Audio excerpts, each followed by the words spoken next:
ఢిల్లీ గురించి జంతర్ మంతర్ గురించి మాట్లాడుతున్నాం. ముంబైలో కూడా భారీ ఎత్తున ర్యాలీ జరిగింది. అక్కడ ఒక పోలీసు వాడు దీక్ష చేస్తున్నటువంటి ఒక వ్యక్తి, ఒక యువకుడు ఆయన తల్లి దగ్గరికి వెళ్ళిపోయి, మీరు గనక దీక్ష విరమించకపోతే మీ దగ్గర డ్రగ్స్ పెట్టి నేను కేసు చేస్తానని చెప్తున్న ఒక వీడియో వైరల్ అయింది. అంటే ఏ స్థాయిలో ఇవన్నీ సాగాయో, ముళ్ళు, పెల్లెట్లు, గాయాలతో బొమ్మలు ఇవన్నీ అయిన తర్వాత నిజంగా ప్రభుత్వం పూర్తిగా డిఫెన్స్లో పడిపోయింది, ఆత్మరక్షణ స్థితిలో పడిపోయింది. దీనికి ఎవరు నాయకత్వం వహించారు? దీనికి బొద్దింకలే నాయకత్వం వహించాయా? సోనం వాంగ్చుక్ దీక్ష వల్ల అయిందా? రాహుల్ గాంధీ వెళ్ళి ప్రధానమంత్రి ఇంటి దగ్గరికి వెళ్ళి దీక్ష చేయడం వల్ల అయిందా? లేకపోతే ఇతర రకరకాల ప్రాంతీయ పార్టీలు ఇవన్నీ కూడా రావడం వల్ల అయిందా? అన్నీ అయ్యాయి. 4 ఇందులో ఎవరి పాత్ర వాళ్ళు వహించారు. అంటే స్తబ్దుగా ఉంది. ఏమైంది? గతంలోలాగా ఎందుకు ఆందోళనలు జరగట్లేదు? యువత కొంచెం స్తబ్దుగా ఉందా, నిద్రపోతుందా అని భావిస్తున్నప్పుడు యువత నిద్రపోవట్లేదు. బొద్దింకై గర్జించబోతుంది అని, అది కూడా న్యాయదేవత తట్టి లేపినట్టుగా అది వచ్చింది. అది సిజేపీ నిర్వహించిన పాత్ర. వాంగ్చుక్ ఏంటి? ఏ ఉద్యమానికైనా ఒక నైతిక బలం కావాలి, వివాదరహితమైన రాజకీయ ముద్ర లేని ఒక విగ్రహం కావాలి. సోనం వాంగ్చుక్ రూపంలో అది వచ్చింది. ఎందుకంటే ఈయన లడఖ్లో స్వయం ప్రతిపత్తి వాటి కోసం ఆందోళన చేసినప్పుడు కానీ, ఇప్పుడు కానీ, పర్యావరణలో కానీ ఆయన మీద ఏమీ వేరే వివాదాలు, ఆరోపణలు లేవు. సోనం వాంగ్చుక్ ఒకటి గుర్తు పెట్టుకోవాలి మనం. సోనం వాంగ్చుక్ దీక్ష 2వ దశలో వచ్చింది. మొదట్లో ఆందోళన కాదు, రెండోది. మూడోది, రాహుల్ గాంధీ వెళ్ళి ప్రధాని ఇంటి దగ్గరికి వెళ్ళటం అన్నది ఒక డ్రామాటిక్, నాటకీయమైన మలుపిచ్చింది 2 కోణాల్లో.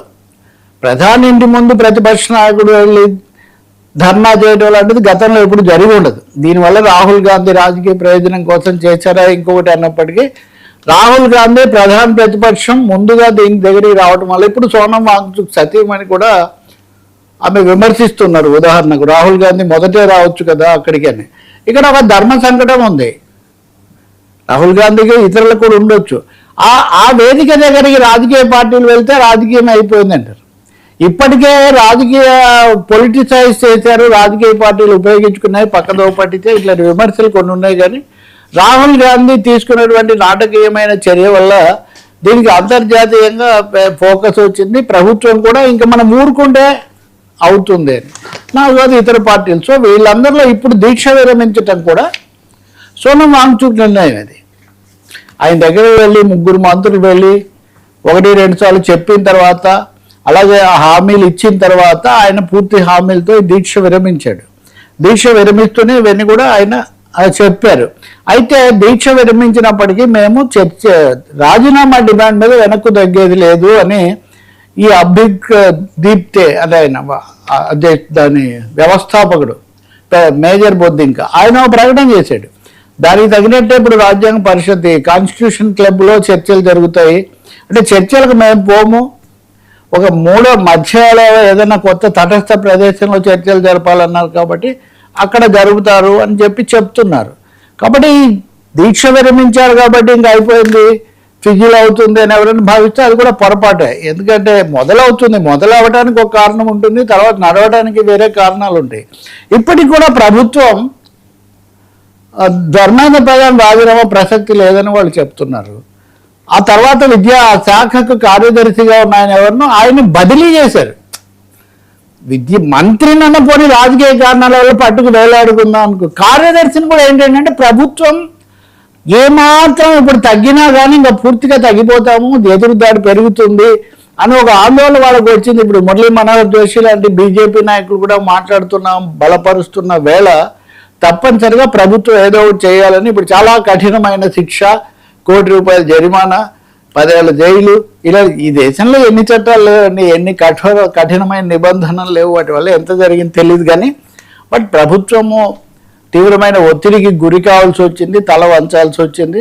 కానీ ఇంత చేసినా కానీ పార్లమెంట్లో మటుకు ఇంకా రభస లేకపోతే రణం సాగుతూనే ఉంది. ఇప్పుడు వాళ్ళందరూ ప్రతిపక్షాలన్నీ పార్లమెంట్ దగ్గర దీక్ష చేసి మేము దిగొచ్చే ప్రసక్తి లేదు, ఆయన రాజీనామా చేయాల్సిందే. అది మనం చూస్తున్నాం కదా, చర్చలు వీటన్నిటికి కూడా వస్తున్నారు.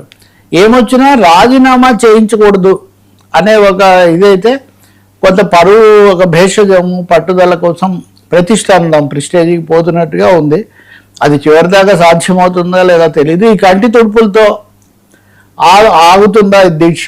ఎందుకంటే చాలామంది ఇప్పుడు చెప్తున్నట్టుగా చెయ్యి దాటిపోయింది, వాళ్ళు చెప్తే కూడా వినేటట్టుగా ఉందా లేదా తెలియదు. మూడోది ఒక సివిల్ సొసైటీ, పౌర సమాజం వరుసగా ఒకరి తర్వాత ఒకరు సెలబ్రిటీలు అనండి, మేధావులు అనండి, న్యాయ నిపుణులు వీళ్ళందరూ కూడా రంగంలోకి వచ్చి మద్దతు తెలుపుతున్నటువంటి ఒక పరిస్థితి. ఆఖరికి కోర్టు కూడా, సుప్రీంకోర్టు కూడా నిన్న మీ పిటిషన్ వినడానికి తీరికలేదు, వీడియో సాక్ష్యాల మీద అక్కడ చూస్తాం, డోంట్ వేస్ట్ అవర్ టైం అన్నారు వాళ్ళు. 28 రోజులు దీక్ష చేసి వస్తే డోంట్ వేస్ట్ అవర్ టైం అన్నారంటే అందరు ప్రశ్నించారు కోర్టులో. ఇలా ఈరోజు సుప్రీంకోర్టు ఈరోజు కూడా అన్నారంటే వాళ్ళు సుప్రీంకోర్టుకు వివరణ ఇచ్చింది, మా దగ్గరికి ఈరోజు ఏం పిటిషన్లు రాలేదు, మీరు ఈ కథలన్నీ నమ్మకండి అని. అలాగే ఢిల్లీ హైకోర్టు ఏమో ఈ విషయాలు విచారించడం కోసం ఒకరిని నియమిస్తున్నట్టుగా ఒక న్యాయమూర్తిని వాళ్ళు కూడా ప్రకటించారు. అందువల్ల కదలక తప్పని పరిస్థితి కదిలించింది, దేశాన్ని కదిలించింది, మోదీ సర్కార్ను కదిలించింది, కోర్టులను కదిలించింది, మీడియాను కూడా కొంచెం వెనక్కు తిరిగి చూసుకునే గోడీ మీడియా అన్న పేరు ఉంది కాబట్టి కొంచెం సవరించుకోండి అని ఒక హెచ్చరిక పంపించింది. దీని తర్వాత దశలు ఎలా ఉంటాయి? విద్యార్థి సంఘాలు ఇవన్నీ కూడా వచ్చాయి. ఇందులో 2 భాగాలు ఉన్నాయి. సంఘాల వారీగా జాగ్రత్తగా సమన్వయంతో వచ్చిన వాళ్ళు ఉన్నారు, స్వచ్ఛందంగా ఐచ్ఛికంగా వచ్చిన వాళ్ళు ఉన్నారు. ఇంకొకటి కూడా మనం చాలా సందర్భాల్లో గమనించినట్టే ఒక భయంకరమైన విష ప్రచారాన్ని, దుష్ప్రచారాన్ని కూడా వీళ్ళు ఎదుర్కొన్నారు. వీళ్ళందరూ ఏజెంట్లు, వీళ్ళందరూ ఎవరో పెట్టుబడులు పెడితే వచ్చారు. ఇవన్నీ ఆఖరికి ఈరోజు ఇందాక వస్తూ చూస్తున్నా, Jantar Mantar becomes dating site అంట. అది డేటింగ్ సైట్ అయిపోయిందంట. అక్కడ అబ్బాయిలు అమ్మాయిలు డేటింగ్ చేసుకుంటున్నారంట. మీరు కావాలంటే చూడొచ్చు. అంటే ఎందుకండి ఇంత విష ప్రచారం? ప్రజలు ఒక ఉద్యమం చేస్తే కదలికలు వస్తే మీరు చేతనైతే అదేదో అంటాడే, చేతనైతే శిక్షించండి, లేకపోతే క్షమించండి, ఉన్నామని గుర్తించండి అని. గుర్తించడానికి మీరు ఇంత గింజుకొని చివరికి ఏమైంది? మీరు పగలే చర్చలు జరుపుకుంటే రాత్రి వీడియో చేయాల్సినంత అవసరం పెద్ద ఆయనకు వచ్చేది కాదు కదా. పెద్ద ఆయనకు రావడం అంటే దేశం అందరికీ రావడమే కదా. కాబట్టి ఇప్పటికైనా బెటర్ లేట్ దాన్ ఎవర్ అని ఇప్పటికైనా మీరు సావధానంగా విని పంతాలకు, పట్టుదలకు, ప్రతిష్టలకు పోకుండా పిల్లలు, పెద్దలు, పార్టీలు అందరూ అడుగుతున్నట్టుగా ఆయనతో రాజీనామా చేయించండి.